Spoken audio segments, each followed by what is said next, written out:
भगवान के पास के लिए देवर्षि नारद जी चल पड़े और मन में सोचते जा रहे हैं वहां तक पहुंचूंगा तब तक समय ज्यादा लग जाएगा, तब तक यहाँ स्वयंवर भी पूरा हो जाएगा। ये कथा कहती है तुम्हें पुकारने में देर लगेगी, भगवान को आने में देर नहीं लगती। जैसे ही नारद जी ने आवाज लगाई तो वहीं भगवान नारायण प्रकट हो गया। भगवान ने कहा देवर्षि जी क्या चाहिए? जय वेदनाथ होए हित मोरा यही वेदनाथ होए हित मोरा करहु सुबेगे दास मैं तोरा करहु सुबेगे दास मैं तोरा। होय हित मोरा जय वेदनाथ होय हित मोरा करहु सुबेगी दास मैं तोरा करहु सुबेगी दास मैं तोरा।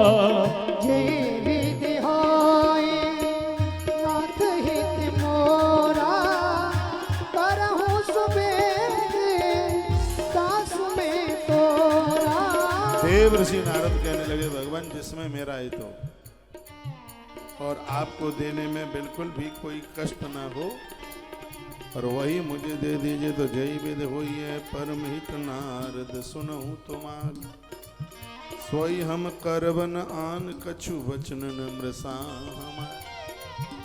नारद जी हमारी बात कभी झूठी नहीं हो सकती, जिसमें तुम्हारा हित होगा बिल्कुल हम वही करेंगे। सो भगवान ने इनको बंदर का मुंह दे दिया। गणेश जी के वो शंकर जी के दो गण संग ही संग लग लिए। अब देखो लीला क्या होती है। राही तहां दुई रुद्र गण तेज आने से हो गए। उन्होंने देख लिया कि नारद को बंदर का रूप मिल गया। नारद जी स्वयं में अपने आप को नारायण का रूप समझ रहे, दूसरों को वो बंदर के रूप में दिखाई दे रहे हैं।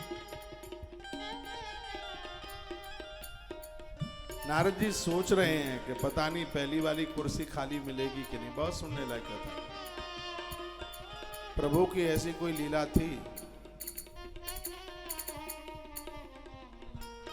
एक एक आसन भरा हुआ था। जहां से विश्व मोहिनी राजकुमारी को निकल के आना था, फर्स्ट नंबर की कुर्सी थी, वो खाली हुई थी, खाली पड़ी। नारद जी देख करके प्रसन्न हो गए और जम करके उस सीट पर, उस गद्दी पर, पहले स्थान पर बैठ गए। बताते हैं कि दूल्हा कुछ दिन के लिए बड़ा प्रसन्न होता है, किसी को समझता नहीं। बहन कुछ कहे तो अकड़ दिखाए, भैया कुछ कहे तो अकड़ दिखाए, माँ कुछ कहे तो बहुत ही अकड़ दिखाए कुछ दिनों के लिए। कुछ महीनों के बाद तो ऐसे दबा रहता है जैसे लाठी के द्वारा काले सांप का मुंह दबोच दिया गया हो।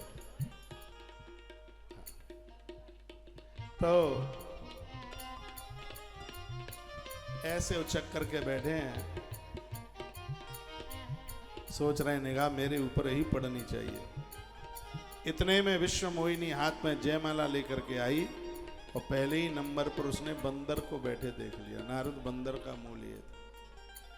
उसको तो क्रोध आ गया, मरकट देह भयंकर देखी। वह सोचने लगी कि मैं इतनी कुरूप हूं कि एक बंदर मुझे ब्याने को आ गया। नारद की तरफ उसने ठीक से देखा भी नहीं, पूरी पंक्ति को छोड़कर आगे बढ़ गई। कृष्णा बेटा,